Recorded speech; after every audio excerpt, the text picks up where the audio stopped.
Passenger seat parlay, a ride of pure imagination. Invite your friend, family, and everybody you know.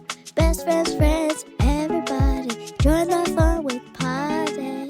Let's have a party today.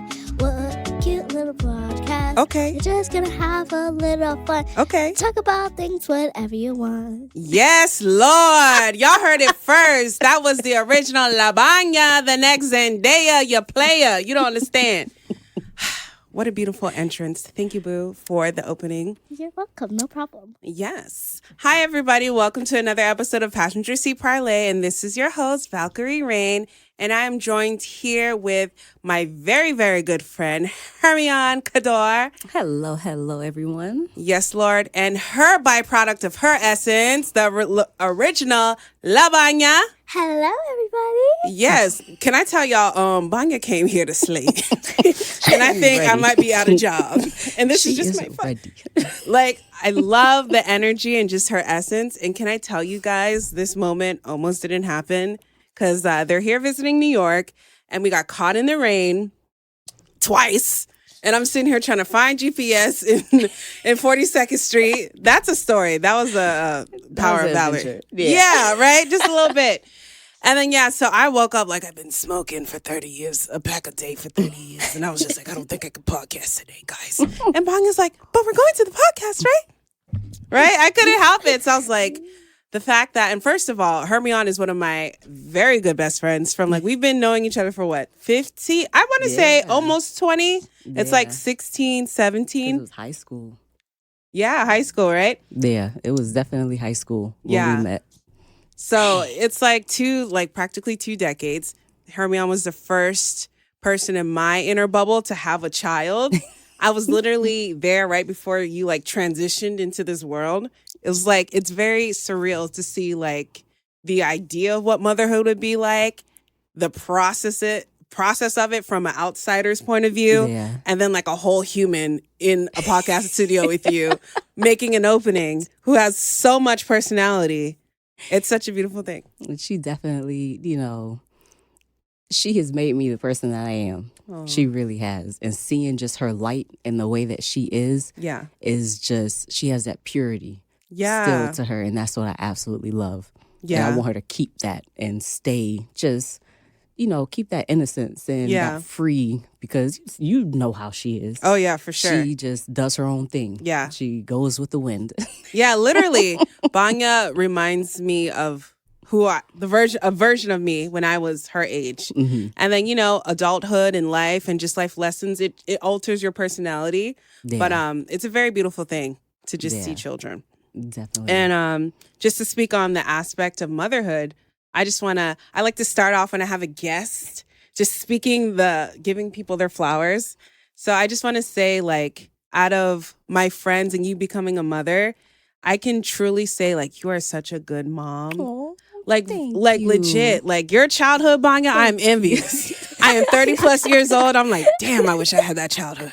Between you and Kay, and when you guys bring your kids together and y'all be doing, I'm like, wow. Yeah. I'm like, I want to go to a painting class. You know what I'm saying? I want gymnastics. I'm like, am I too old for gymnastics? They have adult gymnastics. Okay, but I got adult bones, though, that might break. So I'm just and just and I know it's kind of different for you to understand, Bonnie, but you're a young lady, but it's the things that your mom does for you, even when you think it's just fun and stuff, I know later down the line you'll be able to appreciate and you'll be able to look back and see, but she has really done some strong groundwork to lay out a good foundation for your development. And just personally, educationally, and we're going to get into that on the podcast, certain things that you've done to ensure her a better life and kind of navigate that innocence you're trying to keep too. Because I feel in today's society, it's so hard for kids to be kids. Yeah, because there's so much influence. Absolutely. There's so much influence coming from everywhere. Right. So it definitely, in parenthood, there's no book to it. Yeah. There's no just anything laid out to this is how it's going to go. This is how it's going to be. You're learning as you're going. Yeah. So every single day is literally something new that is possibly happening that you have to learn how to navigate. Right. You know what I mean? So with her, when I was growing up, I had siblings. So I always had someone around me, to play with, to be entertained with, things of that nature. But with her being the only child, I have to be that playmate for her. I have to, make sure that, she's getting the time and doing the different things that she wants to do. So like you said, that's why me and Kay, we try to, take them out and do outings and do different things with them because they're the only children. Right. So they don't have that siblings to where that they simulation, have that is so true. Yeah.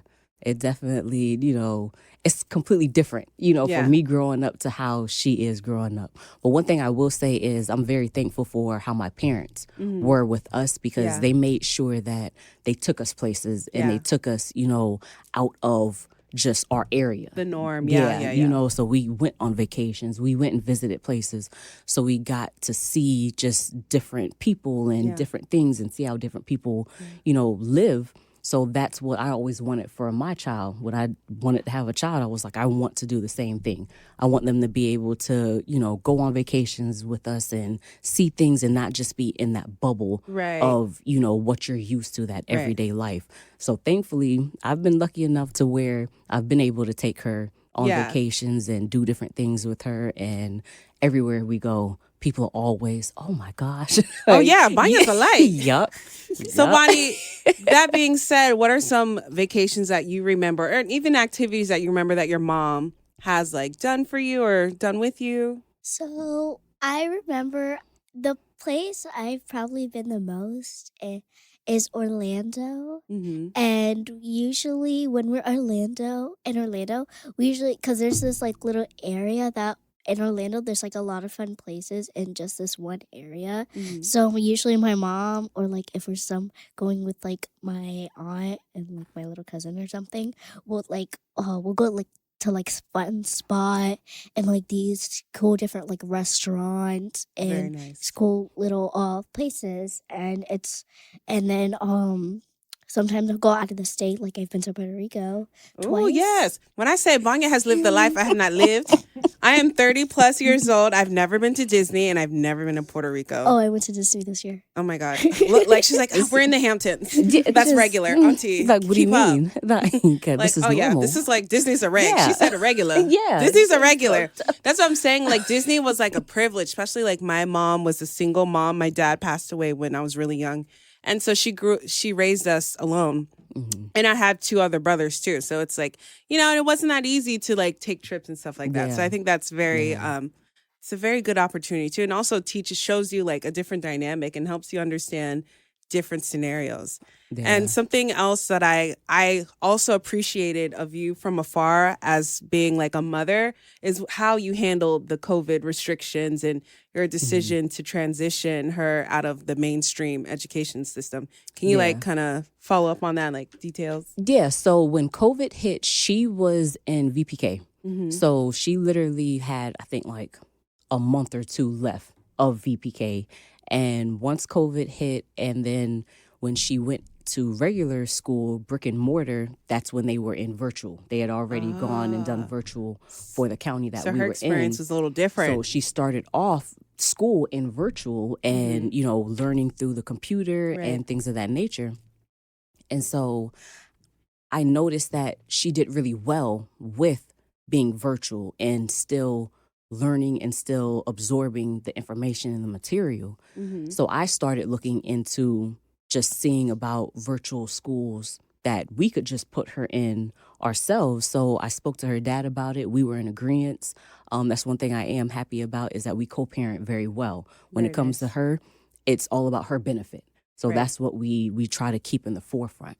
So he was fine with it. I found a program that's called K-12, and we went through that. We did the application or whatnot, and they send all the material.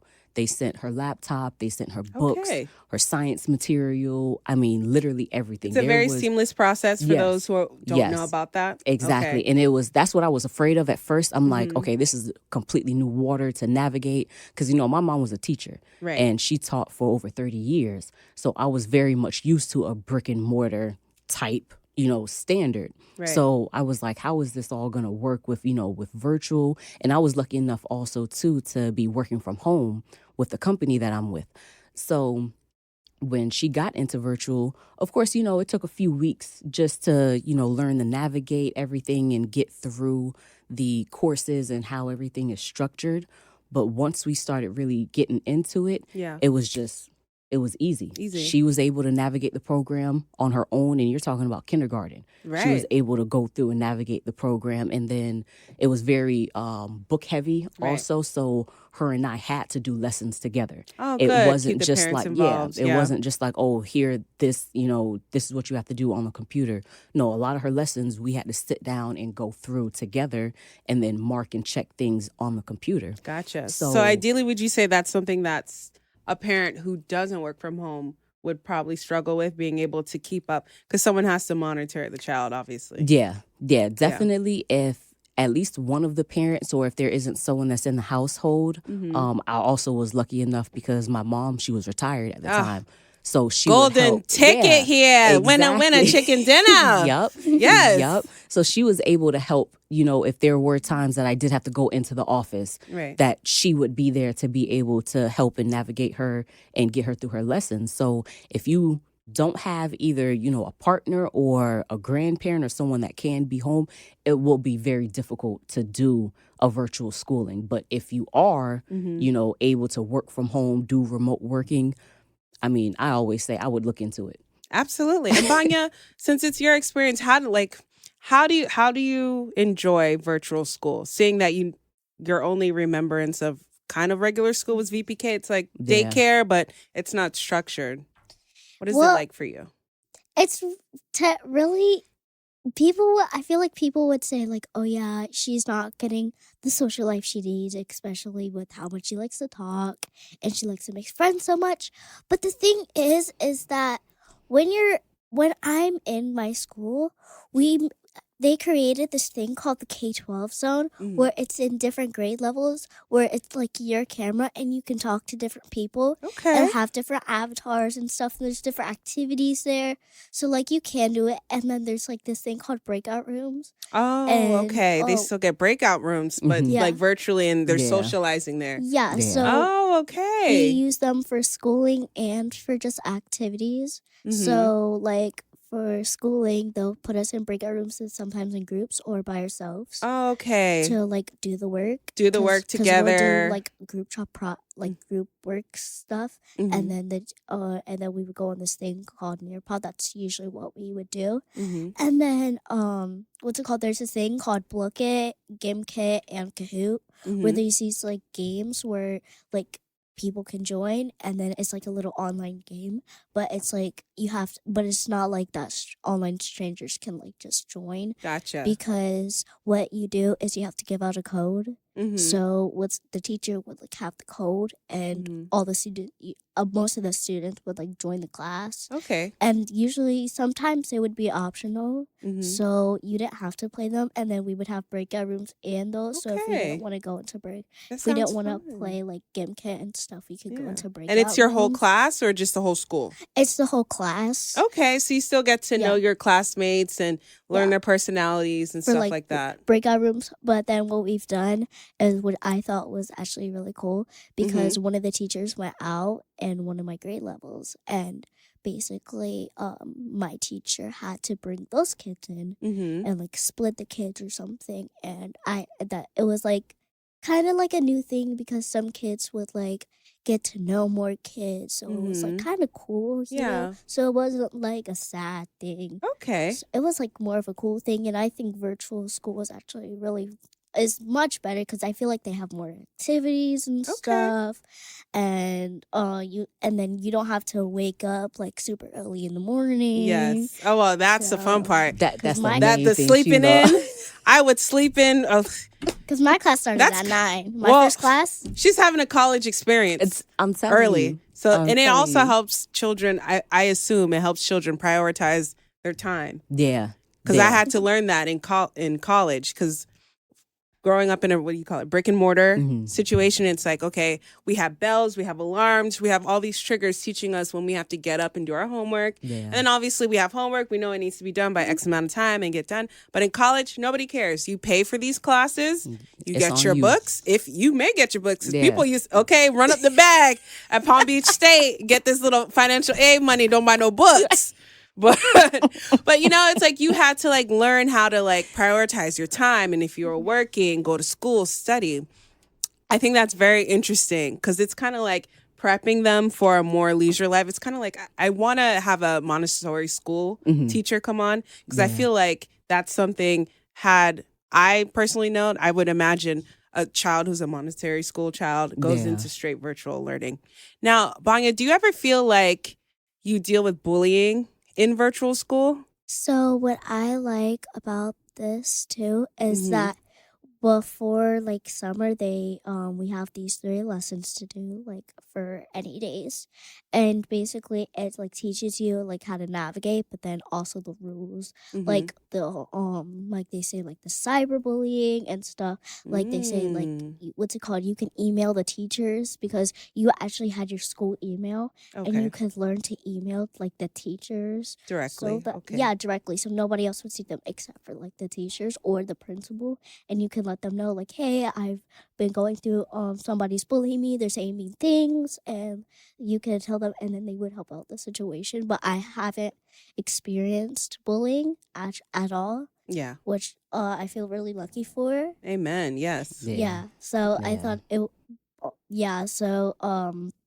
what's it called? Yeah. So you could just like let the teachers know, or what you could also do is you could like ask them to like in class if you can't like reach them and stuff because you don't know the email or you don't have to. You can like ask them, or because we have this thing called a free chat and a question and answers chat. So the free chat you can turn on and off, which is with all the kids plus the teachers. But the questions and answers are only go to the teachers. So you can say, can we go to a breakout room after this? Somebody's bullied me and I want to talk about it and stuff like that. Oh, so, I love that. You can DM your teachers now? Yeah. What? Yeah. Listen, you couldn't even raise your hand too much in class when I was in class. But now we could DM our teachers. Yeah. And you know, I feel like, like that is so beautiful to hear, Bonnie, because it's like growing up, we dealt with bullying in a whole different way. Yeah. A lot of it was physical. And even now, children who are not virtually schooled, such as yourself, they deal with the cyberbullying. Yeah. They deal with in-person bullying. So it's like they can't get away from it. Yeah. As I won't say as easy, but if we were being bullied, like you said, it was something that was physical. Right. It was, you know, when you're at school or walking home from school, something of that nature, but you had that separation. Right. And it's like with the kids now, with all the technology and everything, it's like they have it at school and then they also have it online. And so and it like lives forever. Non-stop. Yeah. It's like a Bonnie, kids can be mean. Boy, the worst. Like the mean girls, except for like in 3rd grade. Kids can be mean. I had to tell her, I remember in VPK, there was this group of little girls and it was like 3 or 4 of them. And she would come home. Fake friends. I would pick her up. Hashtag fake friends. Yeah. She would come home. I would pick her up and she would be like, oh, you know, today so-and-so said that I couldn't play with them.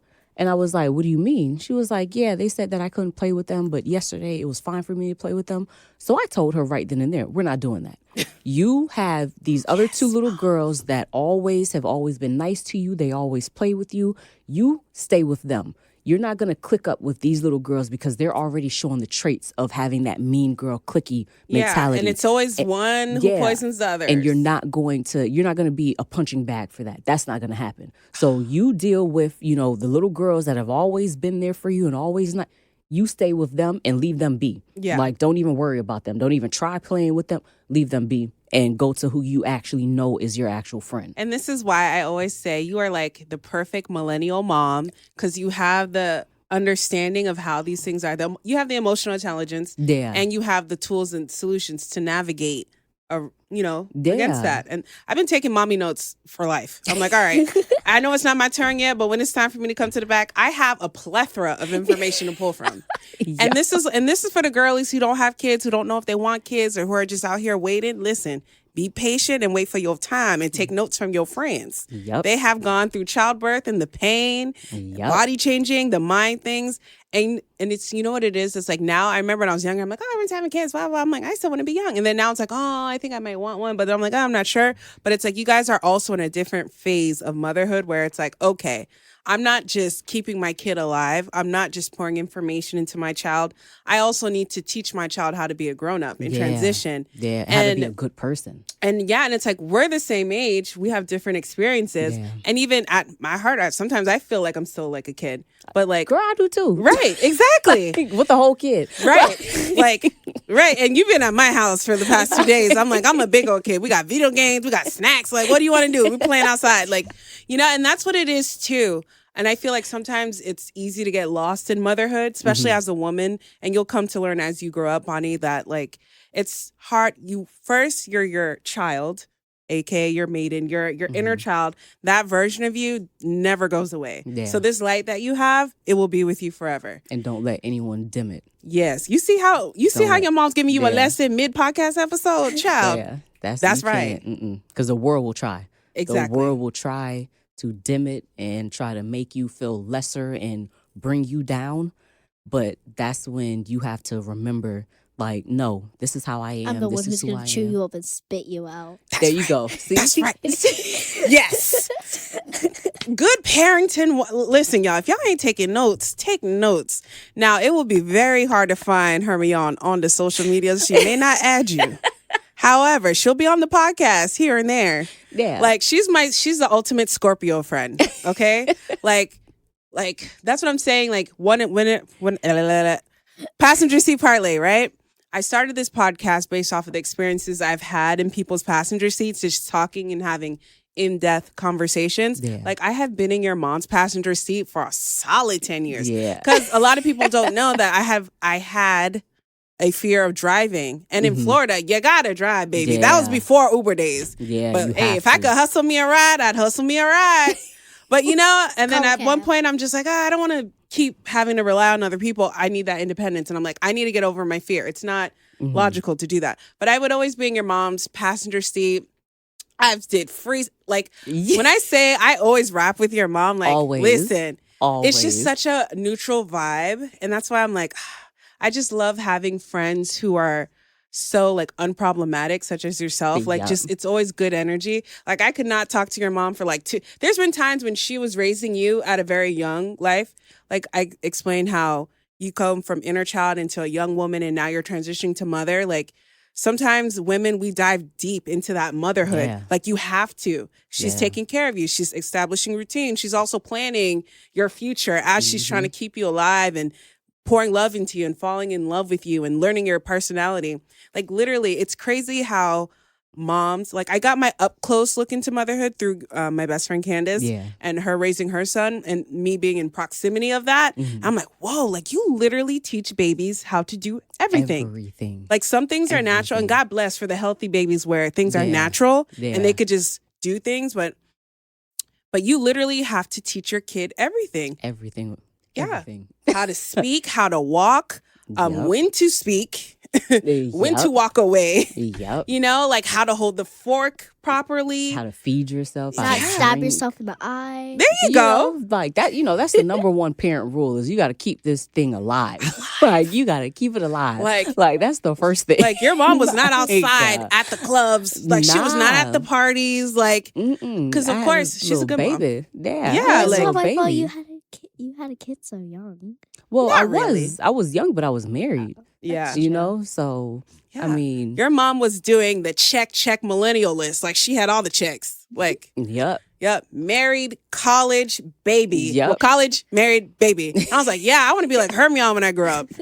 And then it's like, but like I was saying, like for when the beginning moments of your lives together, like your mom kind of disappeared into her shell of motherhood, which is a beautiful thing. And all of us understood that you were transitioning to mother. So we're like, we just want to see the baby. Like, how's the baby? And that's before our phones were so like technical. And your mom's an Android. We gonna talk about Hermyonne on the low because Hermyonne be messing up all the group chats with these green texts. She does. I really do. But I really do. Conspiracy Mondays, there's a reason. Like, look, things happen. I understand. But that's one thing that I really do appreciate with all of my friends is because you all understood that. Yeah. You know what I mean? There's some groups of friends, women, I should say, that when one of them has a child, the other one's kind of just like, I wouldn't say change, but they can't really accept fully the fact that, okay, now she has a child, so you can't come out with us as much anymore. Like her priority has changed, and it has nothing to do with you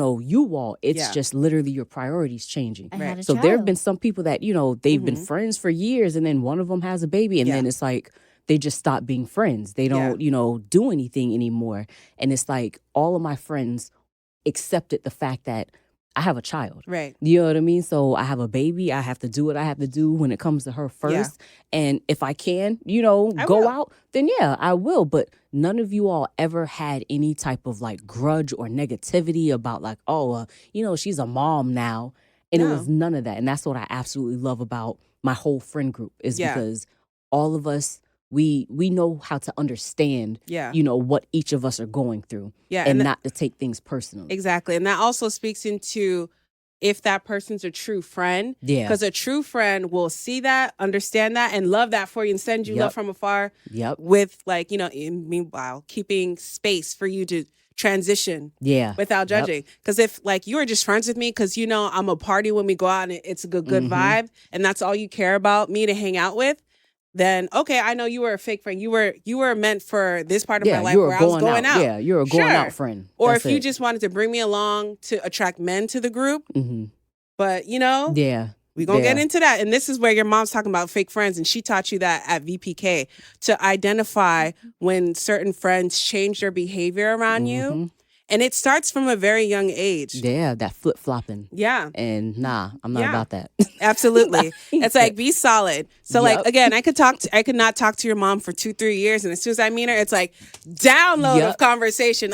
Picks right back up. We'd sit in the car for hours, like 3-4 hours, just talking, catching up on life. I'm like, we end up crying. No, honestly, I've known your mom for 17 years. I think I've seen her cry like maybe twice, and it's been recent. Yeah, like your mom's Houston, very solid. Houston last year was when we all sat down. Oh yeah, that was we so all beautiful. Needed that. We all Listen, needed that. Deidre, if you are listening to this episode, which I will send to you personally, the day I get you in this podcast studio, Lord, I don't care how many subscribers I have. That is a check. Go. The fact that Hermyonne is here, I've been asking your mom to come here since I moved here. Like every 6 months, a clockwork, a year. Yep. But your mom has a life. She can't just uproot and just take off to New York. I mean, it's not that hard, but it's not. But she's a very meticulous person where she plans for both of your lives and your family. Like, so I am just happy and I'm blessed and I will not complain because I'm like, this is just such a beautiful moment. Hey, but when share too. Yeah. We were up and I was like, when Imani told us that, she was getting married, I was like, oh, we got to go see TT Val. Yep. No, because we have to go see TT Val. She's not about to cuss me out. We can't we can't be like an hour or a few hours away and not visit you. Yeah. Especially on a weekend while we're already up there. Not an option. I would feel some type of way. I'd be looking at your story like, it'd be your own people. I would have left my mom. I would have taken her train to you. You see her wallet. Well, now that Bania has the address, she might be like, she a planner, right? Okay, she might hit fame. When I grow up. She'll pull a Madonna, a bag, $30 on her account, and on a bus ticket to New York. At least she got somebody. You'll do it. Tell us a TT. I'm like, does your mom know you're here? Like, all right, we'll stay solid for 24 hours. But no, I do have to text your mom. No, she thinks I'm staying with my grandparents for a few days. Oh gosh, you see? The children of today is very interesting, and it's so beautiful because it's like they're different. You know what I think is very interesting that I would love to talk about is I just recently saw Inside Out 2 for the first time. I just saw Inside Out 1 a week or two before Inside Out 2 because I heard it was amazing and stuff, and wow, what a great movie. That's for adults. Walter, you saw that? Inside 2? Oh, take you and the missus. Y'all got to go see that. It's for us. It's for the children. That's what they're marketing it towards, but it's for us. we didn't know how to deal with our feelings. Like, you guys have so many tools. Yeah. With the emotions. Mental health is such a big thing now. Yeah. You know what I mean? Like, when we were growing up, it was kind of just like, oh, this happened.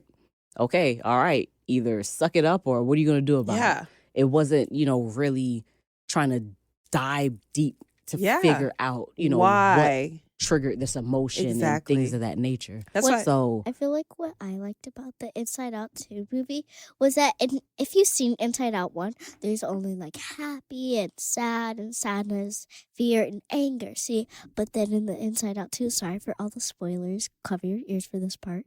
So it was like when you saw it, Riley turned 13, right? And it's like you saw that she gained new emotions, anxiety, embarrassment, ennui. She got nostalgia. She gained all these emotions because she's growing up and she's gonna face all these different things. So I feel like they should really continue on with this series. Mm-hmm. There's so many emotions that you don't even know about, Bonnie. What? You still find emotions today. I was like, you know what it is too? You know what I saw online that we had our own version of Inside Out was through Winnie the Pooh. And by the way, Val said it first. I diagnosed it because I used to have speeches that I wrote out about how Eeyore was always sad, and then Tigger was super happy all the time. Rabbit was always working, that workhorse. Owl was wisdom. Pooh was very namaste, do what you like. Piglet was fear and anxiety. And I'm like, oh my gosh, when someone put 1 + 1 and it made 2 happen, I was just like, oh my God. We had our own version of it, but it wasn't explained. It wasn't so open. Wasn't so straightforward. It wasn't happy, sad. It was just like they would act that way. That's how they just always were inside the series. And now looking back at it as an adult, I'm like, oh, I can see where how I was as a child, how I did, because I have ADHD, and I would have like big highs and big lows, like happiness and then sadness, because I would either be really happy like Tigger all the time or really sad like Eeyore. Yeah. And then I just liked Honey, so I'd be like Pooh from sometimes. I was never like Piglet. Like Piglet was, I'm like, Piglet, why you so scary all the time? Like, come on, let's go. My Tigger was ready to go. And I'd be like Rabbit when I know I was supposed to do my chores before my mom came home on Sunday. Like that last little 30 minutes. I'm like, what? My mom would come home, the floor would be wet. I know she knew I didn't do it Sunday morning like I was supposed to. I'd be like, yeah, Mom, I did all the dishes. Like, but the house would be sparkling. Yeah, you know what I mean? Like, I got the job done. Yeah, and I'm just say like, when to do it. There you go. She didn't say when. She said before she get home from work. Exactly. It was done. That, read between the fine lines. Right. And I just think it's so cool with Inside Out too, because I was just like, wow. And I'm like, we did a good job, millennials and Gen X, whoever put this together, because it's like, it's interesting how, and I thought it was very funny. I'm not sure if you guys remember it word for word, but when anxiety was introducing itself and fear was like, oh, I think you and I are going to get along. Nice. I laughed so hard because I'm like, yo, did anyone catch that? That's satire and right there. I always loved her. Remember when they were like in the back of the mind and stuff. He was like, I like anxiety and stuff. Like, dude, she literally bottled you up and threw you away, basically. Yeah, like, dude. But you know what it is too? That's something that you'll understand as you get older too. Anxiety is a byproduct of fear. So technically, fear would be anxiety's dad or cousin. Very close, because they go inside with each other. Yeah. And then what about sadness and embarrassment? Because that's why they're very close to sadness. It's a component of each other, and this is where these feelings are coming from. Even disgust can be with fear. Yeah. Oh yeah, disgust and ennui. Yeah. I thought ennui was confusing though. I'm like, what's that? The too cool gene? What is that? The capping gene? It's like I think. She said it. She was like, "It's what you call boredom," but I feel like it's sarcasticness because when Riley was like, "Oh yeah, I love that band," I feel like she was being sarcastic. Because ennui was throwing me off. Yeah. Because I'm like, you just too cool for stuff. Exactly. And then she has her phone and stuff. Her namaste. Yeah, I feel like all the kids be on ennui all day. Like they don't care about nothing. And I'm just like, apparently, Bania be saying I'm not a cool parent. Or what? Your mom's so cool. I have never said that. Oh. I've never said that. I'm not a cool mom. Drama. I have never said that. Okay. Mom, don't even start. Because I have a better memory than her. Because I will literally ask her I will ask her, when are you to schedule my dentist appointment? She'll be like, I'll do it later again. A month later, I ask her, did you schedule my dentist appointment? Oh, no, I forgot. Keep me you in check. had this whole But Bania, baby, I have to tell you something. You are a Virgo, okay? Okay. You are a Virgo. So she wanted. So Virgos are very calculated and blah, blah, blah. Yeah. This is where your zodiac comes into play. Yeah. I'm like, your mom's a cool Scorpio. They're water signs. They're very go with the flow. Namaste. You know what I mean? I'm chill. Yeah. Her water, waters your earth and you grow. That's why you guys have a great dynamic. But yeah, you could tell. You need to be a lawyer or something. Not even. The way she likes to debate, yeah. You're going to be a Zendaya, the real life Olivia Pope. I would love to see it.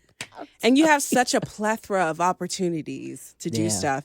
And then it's like your mom also has a very eclectic circle to where you could just come to New York if you want to go for a gig or audition. You can go to Texas. You can go to LA. Like you could do all types of things, which is amazing. It is. It really is, because that opportunity she has.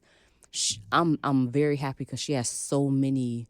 We call y'all aunts. Mm-hmm. She has so many aunts that she can lean on and that she can learn from and reach out to, when she starts getting older. And, because there are going to be situations that I don't know how to navigate her through because I myself haven't been through it. Mm-hmm. So having the family and the unit and the village that we have is very comforting because I know I haven't been through this, but, why don't you call TT and see if, she's gone through something like this. Takes a village. Yeah, it really does. It really does. So you all being and always having, just a undenying love for her the way that y'all always have is it's comfort. It really is comfort. They're spread across the world, so I can go to Connecticut and spend a few times with my aunt and go to Houston and New York, and I can go literally go everywhere.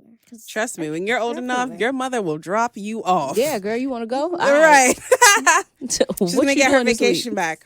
What you doing this week? Right? So, guys, we're at the segment of the podcast where I like to call Pit Stop Questions. Let's go. Okay, y'all coming in. I'm going to add a little sound and everything. I'm going to ask you a few pit stop questions that are around this episode to see how you guys go. Now, these are things that you and both Bonnie can answer. Okay. Now, first question is, what's the most significant difference you've noticed between your childhoods between yourselves? So I'm going to go with your mom first, so you could go the difference. And then you can go. Definitely would be the parenting. So because my parents are older, my parents raised us in that old school fashion. There was no talking back. There was no, saying saying why. It was, this is what they said. That's what it was. That's how, emotion and stuff. That's how we were raised because I know that's how they were raised. So the difference with her is I want her to ask the questions. Yeah. You know what I mean? I don't want to just say, oh, do this. If she asks me why do this, then it's I want to break it down for her so she can understand and fully know why it is that I'm asking her to do something. So I feel like we have more openness when it comes to our dialogue and just different things compared to how I was with my parents. Right. And that's me. How do you think your childhood is different so far than how your mom grew up? So that's the thing. So I like to wrestle, but that's the thing. The only person I would really wrestle with was my mom and my dad. She had brothers. She had 2 brothers that she can go against, wrestle with. What I gotta do, I gotta go to my mom and try to bring her down with me. And and then that's the thing. When if I see my cousin, I'll be like, and then I start putting him in headlocks because I don't got no more. Because I like to wrestle play, and that's the thing. I'm trying to fight with him because we're best friends. Yeah. So basically, the fact that your mom had siblings and you didn't. Yeah. So that's a little different. That is true. That does shape you because me and your mother have similar sibling Except I'm the only girl too, but I'm the middle child, but she's the youngest. Yeah, so it's like we still have the similar experiences, but then that middle and youngest, the level, it still adds up. But I feel like when you're the only girl, you kind of like still have the same experience. Yeah. So I think that's very interesting. You could tell when, a lot of times, sometimes when some girls haven't been raised with boys. Just because of, like how we were talking the other day. Yeah, absolutely. Yeah. And that's a separate episode for sure. Bonnie, question for you. What is your favorite memory that you have with your mom? Oh God, this is hard. Why you gotta do this to me? God, because you're the star. I gotta go back into the back of my mind. Oh Lord, not the back of her mind. She gotta roll it back. Right. The Rolodex. The tapes. Okay, probably my favorite memory was probably when we go to Fun Depot. We would oh yeah, this is the great part. Okay, so I just remembered. Okay, so we would go to this place called Fun Depot. It's where we live, and basically there's this Ninja Turtle game, and it's the type of Ninja Turtle that I like, because I like two types of different Ninja Turtles. I like the old school one, and then I like the old school one, and then I like the and then it's like kind of middle-aged kind of, but it's not like the cartoon one, but it's kind of cartoony. And basically what we would do, so we would play the game, because we always had to play that game, right? And it was so funny because we always set a rule: do not use your turtle power unless there's a boss. And so we would always make this plan, and there's like two other people playing with us, so my mom had to keep on going out to charge more money to the card so that we could keep on playing. And she spent like so much money that day. Oh my gosh. Because we would do the unlimited, so it wasn't, you don't get prizes, you just spend, because there's go-karts and then laser tag. And then we played our arcade game. So I guess we did the basic or something. She kept refilling. We had a goal, man. You guys went manic in Fun Depot. I love it. We never reached the end level, so we never did. Oh my gosh. I love that. All right, Hermy, this question's for you. How do you balance disciplining and nurturing when it comes to Bonnie Bonds here? So, again, I feel like I'm trying to raise her a little differently than how we were raised, because of how strict my parents were. Even to this day, it's still kind of hard for me to talk to them about any and everything. Right. So with her, I want her to have that open dialogue and to have that trust with me, to where she can come and speak to me, so that way I could give her, the advice or whatever it is that she needs. But then at the same time, I want her to understand that, there are going to be consequences to your actions. Right. So when you do certain things, when I ask you to do something and you don't do it, or I have to continuously ask you to do something, then you have the consequences that come with it. And I've been lucky enough to where I've only had to just, basically raise my voice a little at her, and she kind of just falls in line. Yeah. So disciplining is, each parent has their own style of disciplining. Yeah. For me, I try to just explain to her why she got in trouble. That is such a key right there. Because we're both Caribbean. Yeah. Yep. Drop your flag, girl. Grenada. Okay, because listen, she's the first and only Grenadian I've ever met until I came to New York, okay? I was like, I had to Google that. I'm like, that's Caribbean? I believed it. It sounded like Caribbean. But like, growing up in a Caribbean household, we would just, especially I'm Haitian, so I hear yelling and, you're in trouble, because this is like, there's no explanation as to why. Yeah. You don't know what you did. Yeah. And you're just trying to like, all right, well, let me assimilate to the culture. And like, there's always that fear, that cringe when it came in our generation. Because again, like you explained, like that's just what the norm was. Exactly. Caribbean soft parenting. That needs to be a course. Girl, it's hard.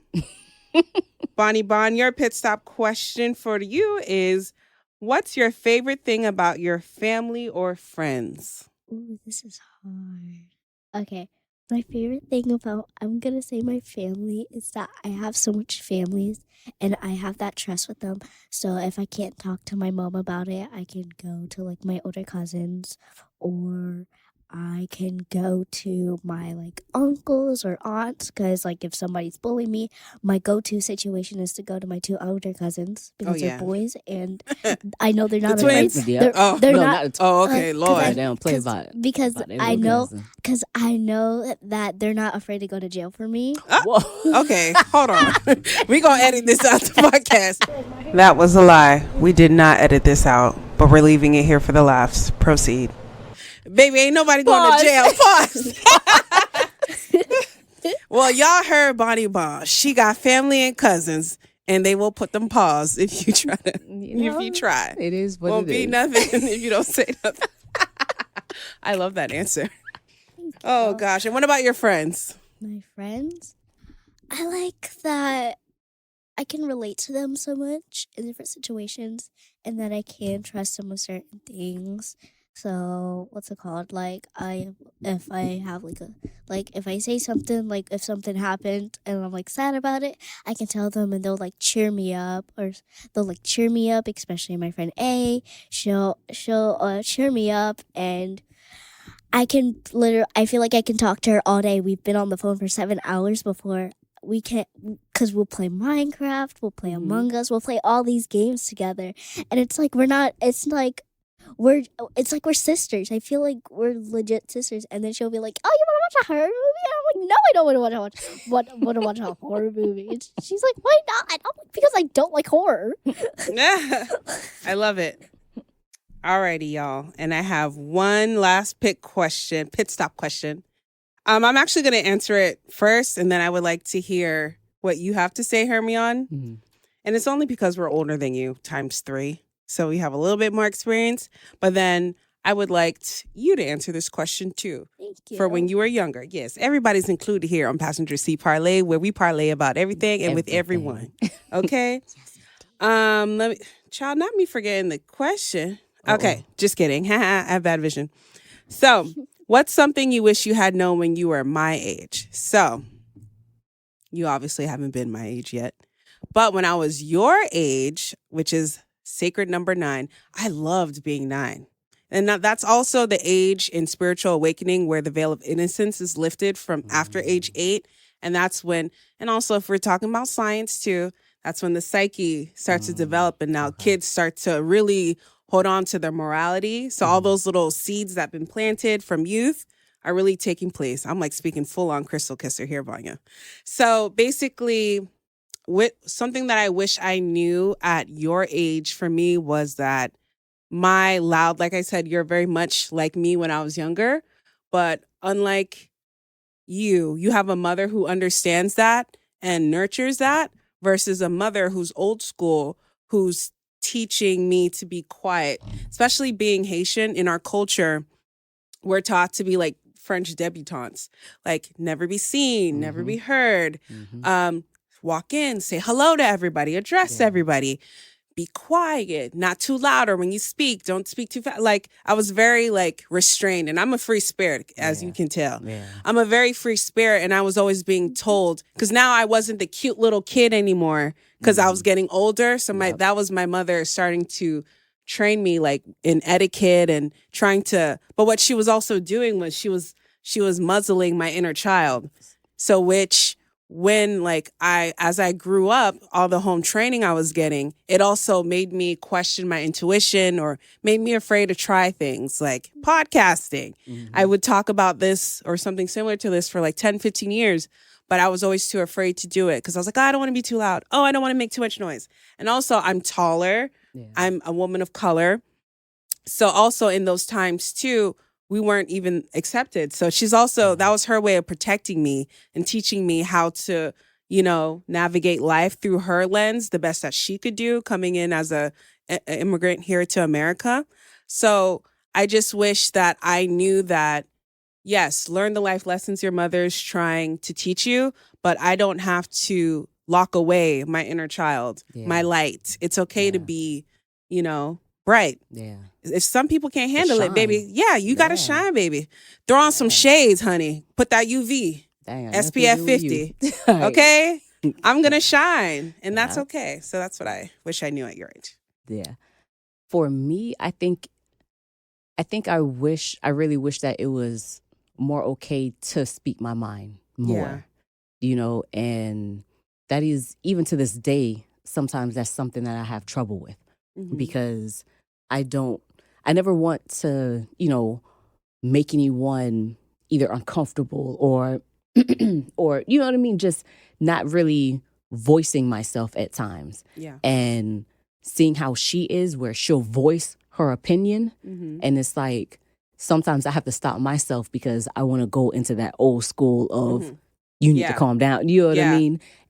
But she has that comfort to where she can voice her opinion. And I wish at that age that I knew that it was okay to do that. It was all right to speak your mind and say what's on your heart right then and there. Yeah. You know what I mean? If something bothered you, say it bothered you. Yeah. Not, waiting and not letting it sit and fester. But right. You never know what seed is being planted here. That might take root at Yep. the wrong age at the wrong time. Exactly. So at her age, I definitely wish I had a better understanding of knowing that it's okay to really speak up and to say how you feel about things. Yeah. Thank you. That's true.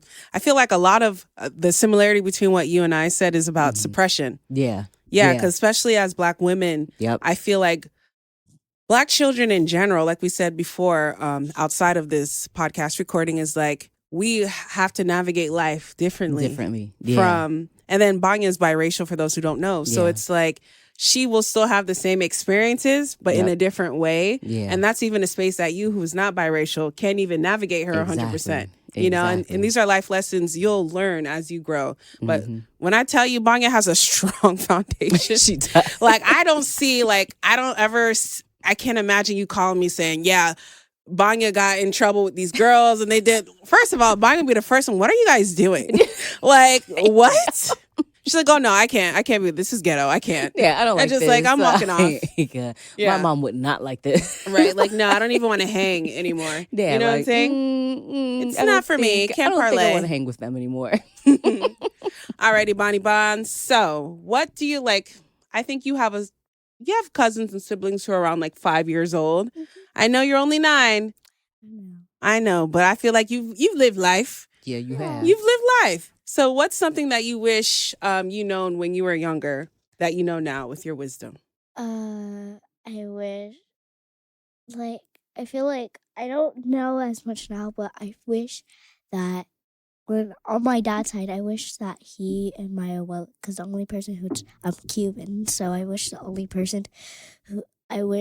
would talk to me in Spanish. The only person who talked to me in Spanish was my abuelo, and he unfortunately passed when I was 2. So he was the only one who spoke Spanish to me, and my abuelo doesn't really speak in Spanish. So nobody spoke to me in Spanish except for him, and it was just English. So I want to know, I wanted to have that.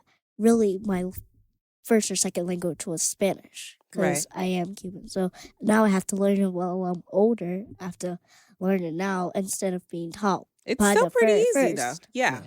By the way, Bania is an avid Japanese speaker. I need you to spit a little Japanese for the people for my Bloody Girl Wednesday. I'm gonna steal that bite snap. Go ahead. Let them know. Okay. So I'm going to speak in something. Gohan to miso kudasai, which means rice and water, please. Okay, rice and water, please. I'm going to put that on the Blurry Girl Wednesdays. That's how I'm going to end them. Oh, my God. And you know what's crazy? Even her Japanese has a little twang in it for Spanish. I'm like, it's in there. I'm like, but that's the thing. I can't even say as your bilingual auntie because she has Spanish-speaking aunties, too. Yeah. Everybody listening to this, if y'all know Bania, only speak Spanish. Don't speak no lick of English. No more English. She gonna have to figure that out. Nope. When I was a baby, older. You can still... I want to understand you. Not me. I've learned new languages when I was older, for sure. Yeah. Yeah. Just keep studying. You'll do it. You will. You got this. Right. So lastly, I think I'm good with this episode of Passenger Seat Parlay. I want to thank you both for joining me. I know the time flew. We've been talking for a little bit. I want to stay more. Mom, we got to come up here more often. Okay, ma'am. Okay. Y'all heard it on the mic. Bania has made... Plan it. Okay, ma'am. Virgo. All right, Scorpio, come on. She said put it on her calendar.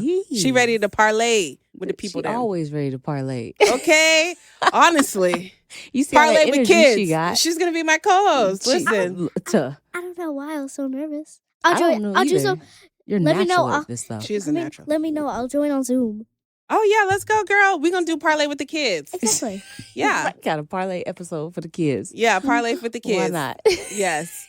All right, y'all. This was a beautiful, lovely episode. We will be back more with Miss Hermyonne Cador and Miss La Bania, the original. Yes, the next Zendaya for y'all players.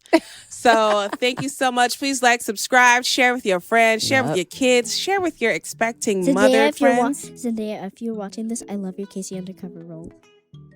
Bomb. Y'all heard it. Go. Call my dog. I am her manager, Valinger Co. Yep. Yes, you are. Contact me. Inquiries, go through Val. My mother is my money manager. You're right. We getting paid. Bye. Bye.